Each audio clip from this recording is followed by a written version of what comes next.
É possível a gente ver citado que colonialismo digital não é uma metáfora, tá ligado? Não é um dispositivo linguístico, é uma expressão objetiva, também subjetiva, como vocês brincam no livro, de algo que... e aí eu queria que você discorresse um pouco disso, assim, qual que é a, a materialidade, tá ligado? Acho que vale começar explicando o que é colonialismo digital e por que falar disso, né? Nesse momento, assim.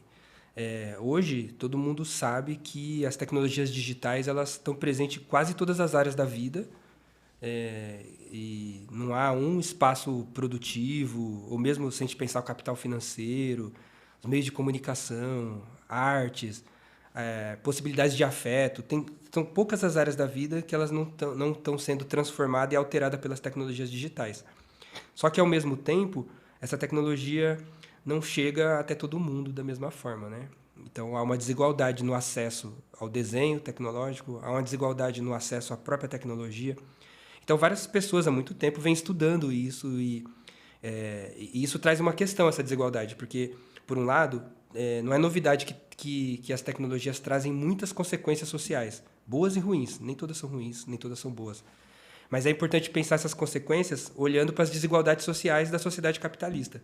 E aí que entra a treta, porque no caso do colonialismo, no caso do capitalismo, né? O capitalismo cria o colonialismo lá no começo, quando o capitalismo estava começando a existir, e ele cria o colonialismo como uma forma de ampliar as suas relações para outros países. O capitalismo surge na Europa, mas nesses outros países, o capitalismo chega, ele chega arregaçando tudo, chega destruindo relações que tinham antes, chega matando, né, o genocídio, para poder se apropriar de terra e empurrar um tipo violento de forma de produção. Isso é o colonialismo, em síntese. Mas, sobretudo, né, essa forma de morte que o colonialismo representa, ele sempre vem sempre acompanhado de uma distribuição desigual das tecnologias.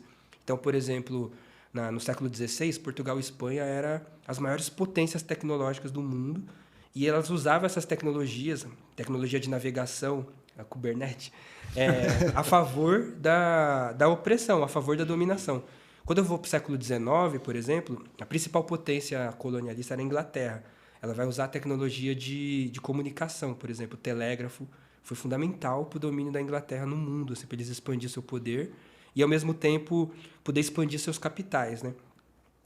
Vários autores que estão olhando para a dinâmica do capitalismo contemporâneo e observando os impactos das tecnologias digitais nas formas de produção e exploração no capitalismo, eles vão perceber que essa dinâmica colonial ela se reproduz. É lógico que não estamos falando do colonialismo histórico lá de trás, não é a mesma coisa, mas você tem uma desigualdade no acesso à produção, uma desigualdade no acesso à tecnologia, mas também uma desigualdade que se reflete numa divisão internacional do trabalho. Então, por exemplo, se pegar o Vale do Silício, você tem a GAFAM lá, tipo a Amazon, a Alphabet, a Microsoft. Você tem essas empresas, elas têm mais dinheiro, mais capital do que muitos países, mas não só o fato delas concentrar dinheiro, recurso, renda, interessa. Elas passam a ter mais poder político do que muitos países. Elas passam a influenciar em processos políticos e, ao mesmo tempo, esse processo permite que elas concentrem tanto poder, mas tanto poder,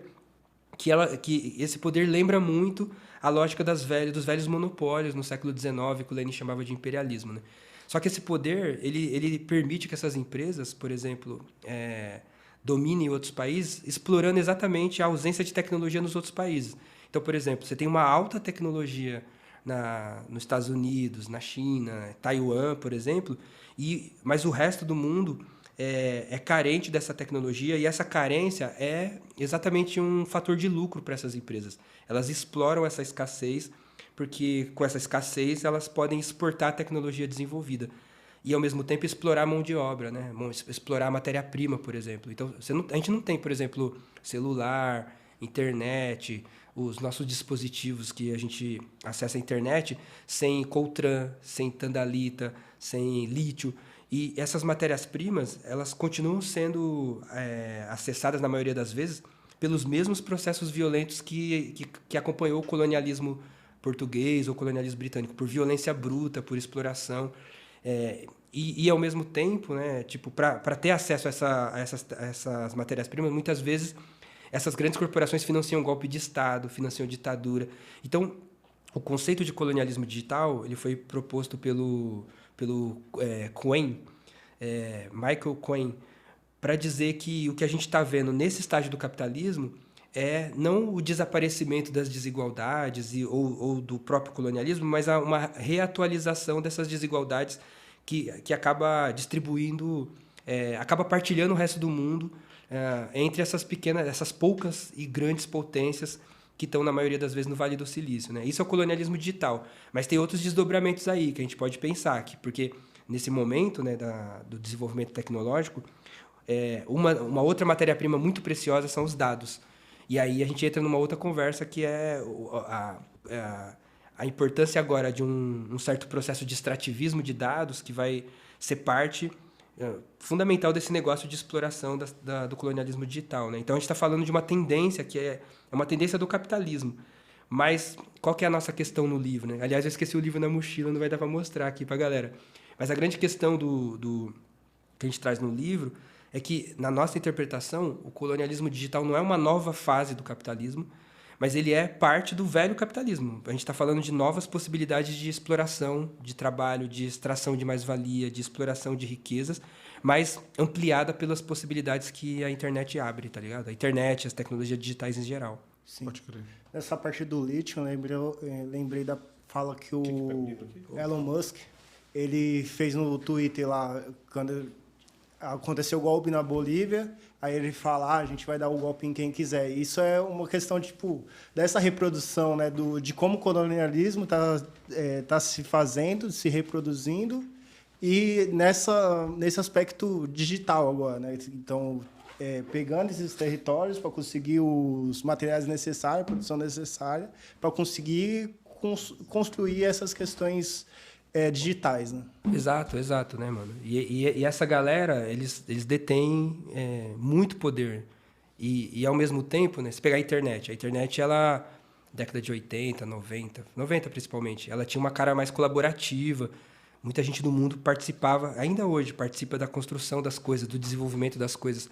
Essas empresas, elas surgiram da privatização de um conhecimento humano, mas essa privatização foi permitindo que essas empresas fossem crescendo, e hoje elas estão no topo da cadeia de poder mundial, tá ligado?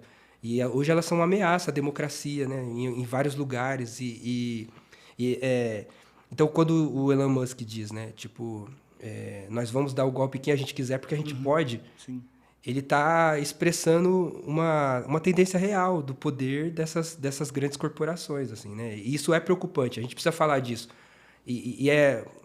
O assustador é que, muitas vezes, quem está pensando tecnologia nem sempre está pensando na sociedade e as complexidades envolvidas, mas, muitas vezes, também quem está pensando na sociedade também não está pensando na tecnologia. Só que hoje não dá mais para fazer nenhuma análise, não dá mais para entender a sociedade atual sem entender o poder das tecnologias e o poder dessas grandes empresas que concentram o desenvolvimento tecnológico nas mãos de poucas pessoas, né?